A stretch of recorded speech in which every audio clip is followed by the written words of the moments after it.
Ngày nay dân tên à? Dân tên bà Cô. Ok, tập giờ let's go. នៅក្នុងវីដេអូថ្ងៃនេះយើងនឹងចំណាយពេលរយៈពេល1ថ្ងៃពេញ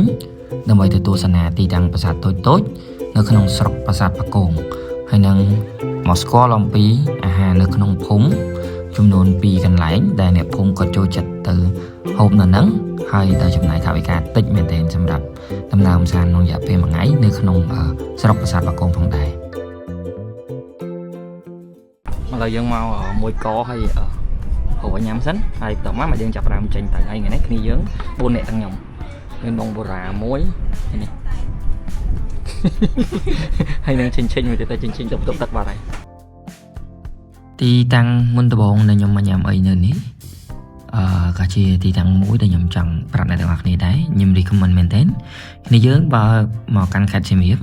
ហើយចង់ហូបកន្លែងណាញ៉ាំដែរមើលទៅមានអនាម័យតម្លៃធូរថ្លៃហើយឆ្ងាញ់មួយកនេះគឺជាទីតាំងមួយដែលខ្ញុំចូលចិត្តជាងគេនៅក្នុងក្រុងសៀមរាបសម្រាប់អាហារពេលព្រឹកតែហ្មងដូច burger ខ្ញុំញ៉ាំតម្លៃតែ$1កន្លះទេ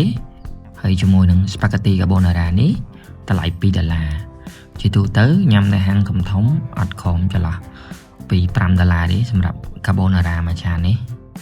ហើយនឹង burger ក៏មិនក្រោមតម្លៃ$3ទៅ$5ដូចគ្នាហើយបន្ទាប់ពីញ៉ាំអីហើយពួកខ្ញុំចាប់ផ្ដើម direct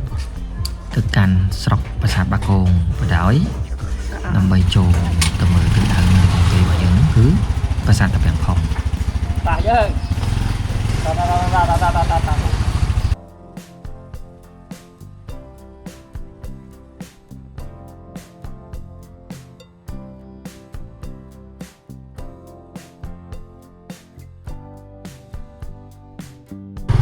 ទាំងអស់គ្នាឥឡូវយើងដល់ប្រាសាទតាពាំងផុងហើយប៉ុន្តែយើងនៅកន្លែងគូទឹកនៅខាងលើនេះពីនៅម្លងពេកដែលខេត្តភាសាអ្នកទាំងអស់គ្នាមកគឺអត់អាចចូលកើតទេទឹកលិចអស់ប៉ុន្តែសម្រាប់រដូវខែប្រាំងនេះគឺទឹកស្រកហើយនេះនៅខាងស្ដាំដៃខ្ញុំនេះនេះគឺជាតួប្រាសាទរបស់ប្រាសាទតាពាំងផុងឥឡូវយើងឡើងទៅកណ្ដាលមកឡើងទៅរកបុកទៅប្រាសាទ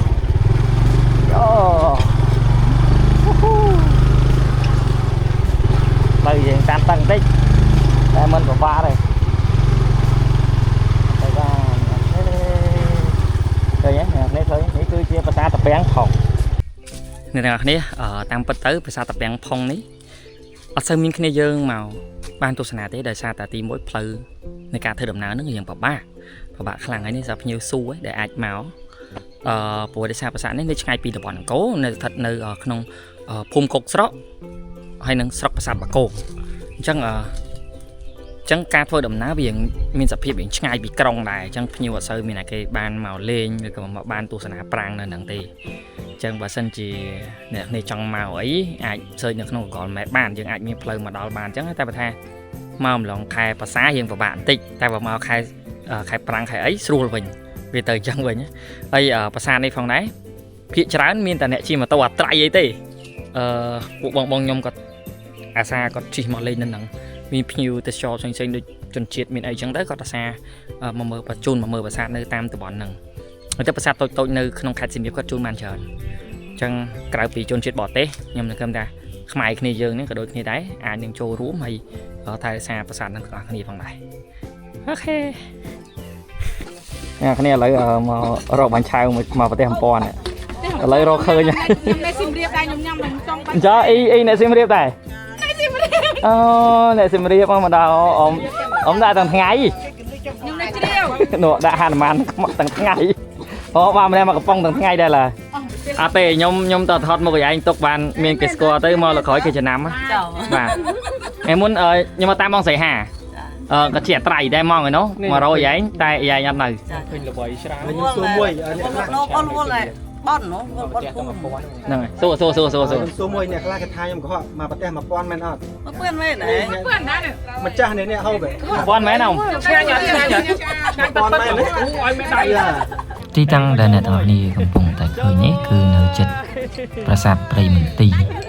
ហើយកន្លែងលក់បាញ់ឆៅអីគាត់លក់មកប្រទេសតាម1000ទេធូរថ្លៃខ្លាំងមែនតើអ្នកនៅភូមិកុកស្រុកអ្នកណាក៏គេស្គាល់គាត់ដែរ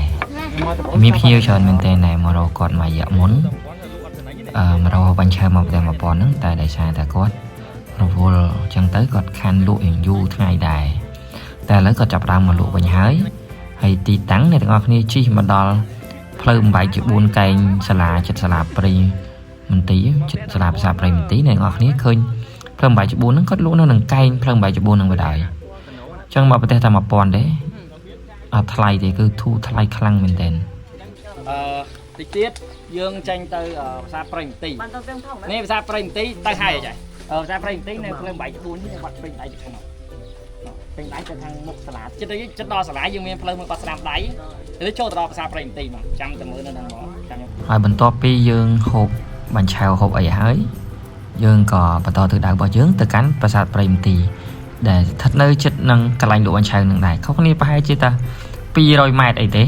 អ្នកនរគ្នានឹងឃើញប្រាសាទព្រៃមន្ទីរនៅកណ្ដាលព្រៃតែម្ដងហើយប្រាសាទព្រៃមន្ទីរនេះផងដែរពីមុនអីស្ដុកមើលអត់យល់ទេសិតតែព្រៃពិតជំវិញទាំងអស់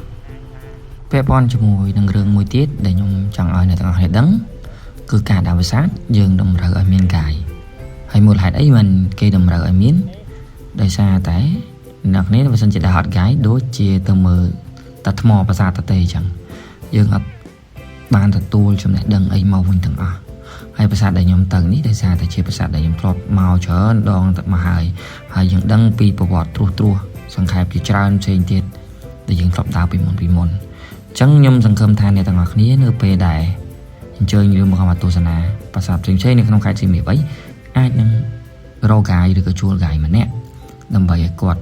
ប្រាប់ពីប្រវត្តិសង្ខេបឬក៏ប្រវត្តិត្រួសទៅកាន់ប្រាសាទផ្សេងដែលអ្នកទាំងគ្នាបានដើរក្នុងរយៈពេល1ថ្ងៃពេញហ្នឹងនៅក្នុងខេត្តសៀមរាបហើយបន្ទាប់ពីយើងចេញពីប្រាសាទព្រៃមន្ទីរកន្លែងដែលយើងត្រូវទៅបន្តនោះគឺស៊ុបយាយកយអូនអានេះស្គាល់តែយាយកយអត់យាយកយលក់ស៊ុបហ៎ឡើយបឹងណែបឹងទៅមុខទៀត